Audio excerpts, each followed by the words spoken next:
March 22nd, 2022 was when I uploaded a video on the 2010 anime rendition of Steins Gate. In the comment section of the video, there was someone who recommended that I watch a show similar to it, a show known as Re:Zero. Mind you, I did watch it, but only season 1. So when the comment was made, season 2 had already finished by that point. I never followed up on the show, not because I didn't like it. It got put to the wayside when other stuff was coming out. Now here we are, 2 years later in November of 2024. One of my close friends vouched heavy for this show since season 3 started releasing around that time. I just finished rewatching Dungeon Meshi, so now was the perfect time to watch it. Remembering the commenter, I figured it was only right to make do on that request. I opted to rewatch season 1 to refresh myself, and I would climb up from there. So long spiel aside, I caught up and I want to give you guys my thoughts on this show, because this show is special.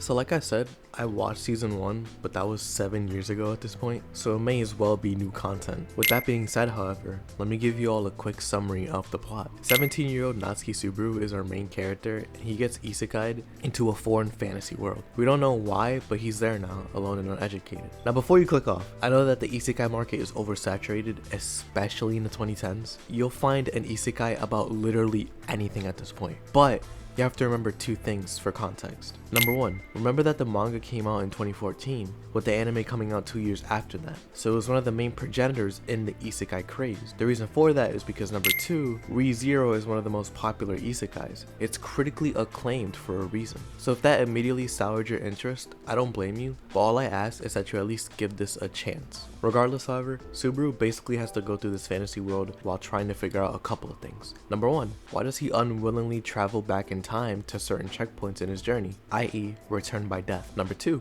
why was he brought here? And number 3, how does he survive in this new world? And anything in between that. To better explain, let me give an example of return by death. Let's say I wake up, go to school, go to the mall with some friends, and then go home. But unfortunately, I died in my sleep. What was the cause? No clue. But when I wake up back on my bed the same morning and the same day, I travel back in time unwillingly. Me waking up is the checkpoint, and it won't change until I die again and find out that it updated. Also, I can't tell anyone about return by death because it isn't a power. It's a curse by the Witch of Envy. More on her later. Anyways, Subaru meets Amelia and a few other characters, has a run-in with an assassin named Elsa, and dies a couple times before figuring out a path to saving Amelia and Felt. This leads to him getting a job at Amelia's mansion. We meet Roswell, Beatrice, Ram, and Rem here. This is the main area he operates in for a bit before he figures out that something is amuck in the village nearby. Through trial and error, he saves the village though, and gains Rem's trust. Then we go to the capital, where Subaru makes a clown of himself in front of royalty, argues with Amelia, goes with Crush, goes through multiple soul-crushing loops,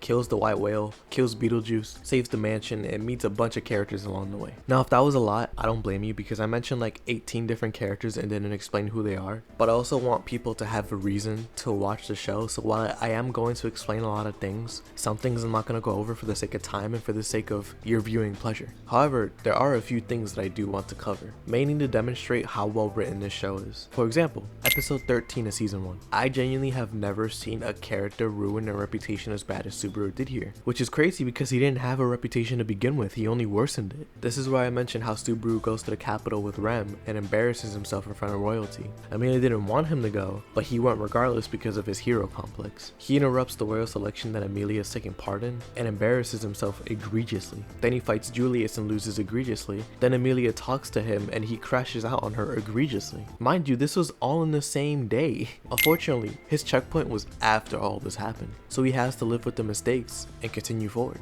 But this incident led to a 5-episode stretch that is genuinely so hard to watch. No matter how badly Subaru messed up, how badly he was spiraling, he didn't deserve any of that. Bro is only 17. It's not because the episodes themselves are bad, not at all. It's all because the author found a way to convey Subaru's despair, desperation, and depression to the viewer by showing us every excruciating and demoralizing death he goes through. Each one was always worse than the last. From dying to Beetlejuice multiple times, to dying to the white whale, to even dying to Puck. It was dreadful. It was just dreadful. But in episode 18, we see Rem save Subaru from himself. While Subaru had horrendous luck, his approach to everything was also terrible. He was face tanking everything alone and severely deteriorating his mental faculties in the process. And while Rem didn't know his situation, he was still visibly distraught, especially if he would be turned by death and just immediately start tweaking out. So when I say he gained Rem's trust, Subaru gained her as an ally forever. She even admitted that she loves him. And while he admits that his love is for Amelia, she still stands by him no matter what. This stretch alone showed me how well written this show is. Episode 18 was masterfully executed. It warmed the heart and reminded the viewer that there's still hope even after all those loops. But it wouldn't exist without Subaru crashing out in episode 13. But episode 13 on the other hand is cringe and a train wreck. I was put in a position where I had to question my faith towards the Church of Subaru. Subaru got overconfident without any skill, knowledge, or leverage to bargain in any scenario. So in a room full of aristocrats, knights, and royalty, he was exposed for a fraud. Once he takes the time to learn the people available to his cause, the situations going on, what he can do to proceed, and what he can learn from the loops themselves, he starts winning. This leads to Subaru and everyone fighting the White Whale and the Witch's Cult, which genuinely was a fun stretch of episodes that has straight beef. But these highs are so good because we endured the lows. Now we can reap the fruit that we sowed. Besides that, however, season 1 is filled with more than just good writing. It has amazing dialogue, good animation, jaw-dropping moments, and fun and lovable characters. But to say it's a slow burn is a huge understatement, but I think it's completely justified. You have to be patient if you want the meal to be cooked right. You also have to be resilient because the show is not for the faint of heart. I'm more patient for slow burn shows than others because if I see something there that I have interest in, I'll stay through it. You can tell by my channel that I watch One Piece, so I can't really complain about a show being slow if I watched 1,000+ episodes of that. Regardless, ReZero is graphic and morbid at times, especially with some of the deaths, but if you can stomach it, the result is genuinely amazing. Overall, I think season 1 is an 8 out of 10. The season was great, but nothing I hadn't seen before. Of course, that's due to the rewatch, but I'm glad I did it regardless, because I can appreciate the show more now that I'm older. So from season 2 onwards, I'd be completely blind. But before I move on to that though, I want to mention some things. The show doesn't really start until the mansion stuff begins, but to give the introduction its credit, it eased the viewer into what needed to be known. We met Reinhard, Felt, Amelia, and Puck, all of them being important players to varying degree later on. The mansion is one of the best parts of the season because we get a solid story with good characters and twists along the way. But the reason I mention it is because they introduce us to the most important character for the season, Rem. Wholeheartedly, she is one of, if not the best parts of the season. One of the best characters in the show, if anything. The White Whale saga is amazing and really scratches the surface in regards to what could be done in the story. The unification of all these factions, the characters, the goal, the different enemies, and Subaru locking in, it was great. My favorite character this season was Rem. Reinhard caught my eye, but he was more of an aura merchant than anything. My favorite arc this season was the White Whale saga, and my favorite moment was when Rem saved Subaru. With that being said, let me move on to season 2. So I originally was going to tackle the second season for this video differently. Summarizing what happened, I thought that the context was necessary to appreciate the season, but in return, it tripled the script's length, so I just wasn't happy with my approach. What's the point of summarizing it if you can just watch it yourself for an uncompromised experience? While my goal is to get you to watch it, I want my commentary to be an incentive to watch it, not an alternative. So I'm scrapping that and handling the rest of the video differently. With that being said, let me explain something. ReZero Season 1 covers 3 arcs: Prologue, The Mansion, and The White Whale. Season 2 only covers 1 arc, but don't be misled. The season is massive. So massive in fact that it's split into 2 parts. The first releasing during summer 2020, with the second following soon after in winter 2021. This season is like what I said for episode 13 and 18 early in the video, except both ideologies are on a bigger scale now. The first half of the season puts Subaru's 5-episode stretch in season 1 to shame. I generally didn't think it'd be possible, but Taipei Nagatsuki found a way. To better explain, Subaru has 2 tasks: saving the sanctuary and saving the Roswell mansion. The mansion is under attack by 2 familiar faces, Elsa and Meili. They're both sisters apparently. Subaru has to stop these 2 and save Rem, Beatrice, Frederica, and Petra. Meanwhile, the sanctuary has to be liberated. To do so, Amelia has to take 3 trials to free the half-breed civilians and the citizens of Arlem from the sanctuary. Seems like a lot, but Subaru can handle it, right? Wrong. There is so much that he has to do and no time to do it. With every episode, it felt like Subaru's understanding of the situation crumbled egregiously. What didn't help either was that he was doing it alone. Subaru tackled everything by himself and deteriorated his mental even further. While in comparison to the first season where he was doing the same thing, in season 2 he's showing negative traits, but in the aspect of helping people, not for a self-serving attitude, but because he generally wants to save these people. The first half isn't hopelessness, but it's anxiety. The anxiety of taking on so much by yourself and not being able to do it. It parallels what a lot of people go through in real life, and some people just never realize that. But who else can do it besides Subaru, right? He's the only one who can. There are bright spots like episode 4 where we meet Subaru's family in a memory. However, the bright spots don't last in the first half. One complaint I heard was that this half is just torture fantasy from how dark it is. And for some, it may seem like that, and I can see the viewpoint, but I disagree. A moment that shows this is episode 12, where Subaru actually gets to talk to Satella, the Witch of Envy. She tells him that she cursed him so he could learn to love himself, which actually breaks Subaru.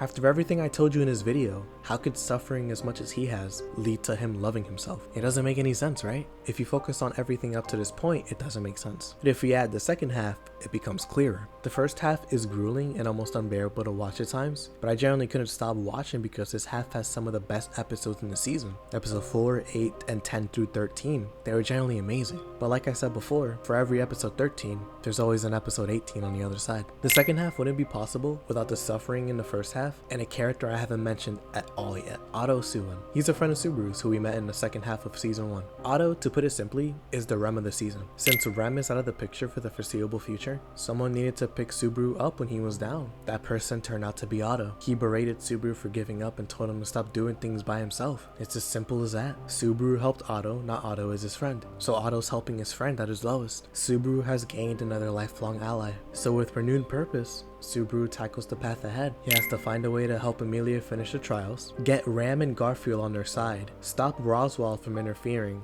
stop the attack on the mansion, save Beatrice, and stop the White Rabbit from eating everyone in the sanctuary. And good God, the son of a gun did it. He did it, and he did it in spades. Subaru overcame the odds with the people by his side. He started loving himself and became a better person for it. The second half of this season is the episode 18. It showed that better days were on the horizon.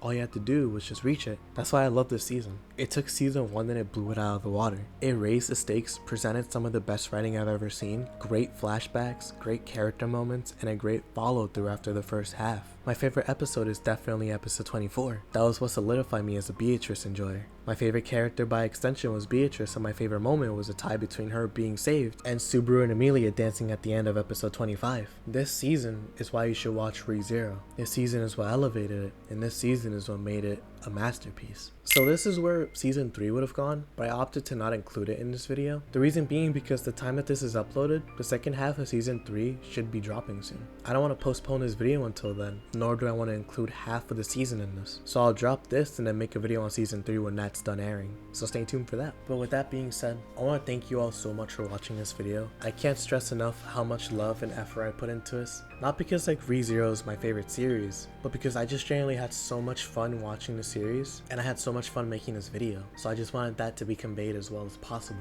I always love making like these short form essays or reviews, if you know, a mix of both. You know, with this being uploaded in 2025, I just can't wait to continue this, you know, God willing, Lord willing. You know, not to get too sappy or sentimental at the end of it, but I really appreciate you guys who watch. I want to thank you all for a great 2024, and here's to an even better 2025, hopefully. So thank you all for watching. This has been Infamous Isaac. If you enjoyed, please consider liking and subscribing. If not, you watching in general up to this point is even crazy to think about. As always, I'll see you all in the next video. Until next time, this has been Infamous Isaac, and I hope you all have a good rest of your day. Peace. Maybe this is the opposite of what you would ask most artists, but could you see yourself making worse music in the future? Of course, man. Like I'm always trying to get worse, you know, but